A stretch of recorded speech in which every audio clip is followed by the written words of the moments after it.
అంతకుముందు కవిత ఇంటి దగ్గర కొత్త ఫ్లెక్సీలు వెలిశాయి. గులాబీ రంగు జెండాల బ్యాక్గ్రౌండ్ తో ఉన్నాయి ఈ ఫ్లెక్సీలు. Daughter of fighter will never fair అంటూ ఆ ఫ్లెక్సీలపై కొటేషన్లు కూడా కనిపిస్తున్నాయి.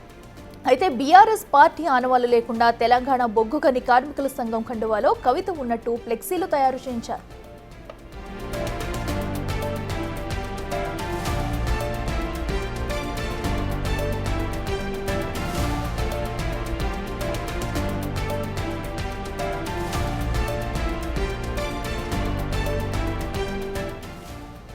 ఇదే అంశానికి సంబంధించి మరింత సమాచారం మా ప్రతినిధి సాగర్ లైవ్ లో అందిస్తారు. సాగర్, చెప్పండి, అటు ఎమ్మెల్సీ కవిత నూతన కార్యాలయం ఏర్పాటు చేయడాన్ని వెనుక అంతరం ఏంటంటారు? అలాగే కేవలం కేసీఆర్ ఫోటో తప్ప అక్కడ ఇంకా బీఆర్ఎస్ కి సంబంధించిన ఎటువంటి ఆనవాళ్లు కూడా లేకుండా ఉన్నాయి. దీన్ని ఎలా చూడాలంటారు? డీటెయిల్స్ ఏంటి?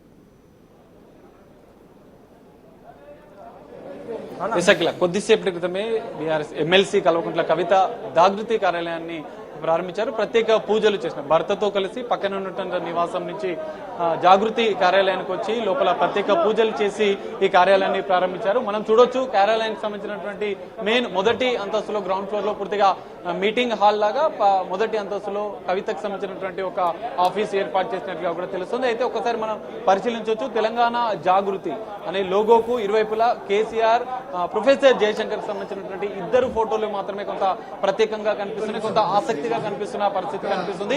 తెలంగాణ జాగృతి లోగో మాత్రం గతంలో ఉన్నటువంటి లోగోనే.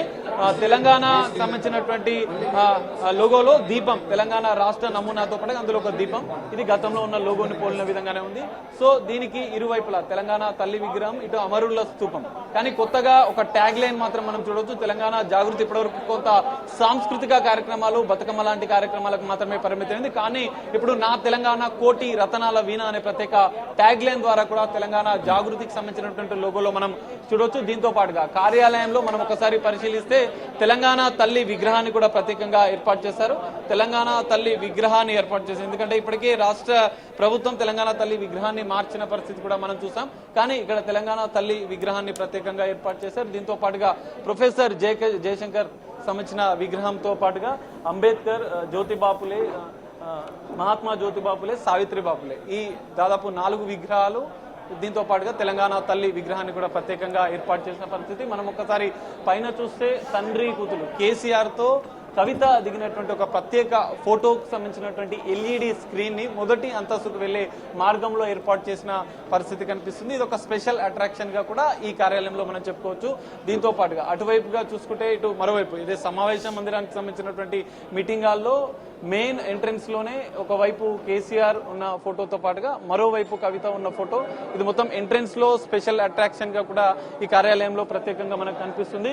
లోపల పూజలు చేస్తున్న దృశ్యాలు కూడా మనం చూడొచ్చు. పూజలు చేసిన అనంతరం కూడా కవిత ఇక్కడ సమావేశం మీటింగ్ హాల్ దగ్గరికి వచ్చి మాట్లాడతారు. సో ఇలాంటి అంశాలు మాట్లాడతారు అనేది కూడా ఇక్కడ పొలిటికల్ సర్కిల్ కొంత ఆసక్తిగా మారిన పరిస్థితి. ఎందుకంటే కాళేశ్వరం కమిషన్ సంబంధించినటువంటి విషయంలో ఇప్పటికే కేసీఆర్ కి నోటీసులు ఇచ్చిన నేపథ్యంలో ఆ అంశాన్ని కూడా ఇప్పటికే మాట్లాడతారన్నట్లుగా కూడా తెలుస్తుంది. దీంతో పాటుగా ఇప్పటికే రాష్ట్ర స్థాయిలో జాగృతికి సంబంధించినటువంటి కమిటీలను వేసిన నేపథ్యంలో మహిళా కమిటీలతో పాటుగా ఇంకా మిగతా విభాగాలకు సంబంధించినటువంటి జాగృతిని బలోపేతం చేసే దిశగా కూడా ఆమె అడుగులు వేస్తున్నట్లుగా కూడా తెలుస్తుంది. మరి ఎలాంటి పరిణామాలు ఉంటాయనేది మనం చూడాలి. ఎలాంటి ఆసక్తికరమైనటువంటి వ్యాఖ్యలు ఆమె చేస్తారు. ఎందుకంటే 2 సార్లు ఏదైతే కేసీఆర్ కి సంబంధించిన లేఖ బహిర్గతమైన అనంతరం కూడా కొన్ని ఆసక్తికరమైన పరిణామాలు జరుగుతున్నాయి. కవిత విషయంలో కొంత బీఆర్ఎస్ సంబంధించినటువంటి అంతర్గత విషయాల్లో విమర్శలు చేస్తున్నాయి. ఇటు బీజేపీ పైన కూడా నిన్న భారీ స్థాయిలో ఆమె విమర్శలు గుప్పించిన పరిస్థితి. సో మరి ఇప్పుడు ఎలాంటి అంశాలను ఆమె లేవనెత్తారు, ఏం మాట్లాడతారు అనేది కొంత పొలిటికల్ సర్కిల్ గా కూడా ఆసక్తిగా మారిన పరిస్థితి. ఇప్పటికే పూజలు పూర్తయిన నేపథ్యంలో మరికొద్ది సేపట్లోనే కవిత ఈ అంశాలపైన జాగృతి కార్యాలయ ప్రారంభోత్సవంతో పాటుగా మరికొన్ని కీలక అంశాలను కూడా ఆమె మాట్లాడే అవకాశం అయితే కనిపిస్తుంది. అట్లా రైట్ సార్.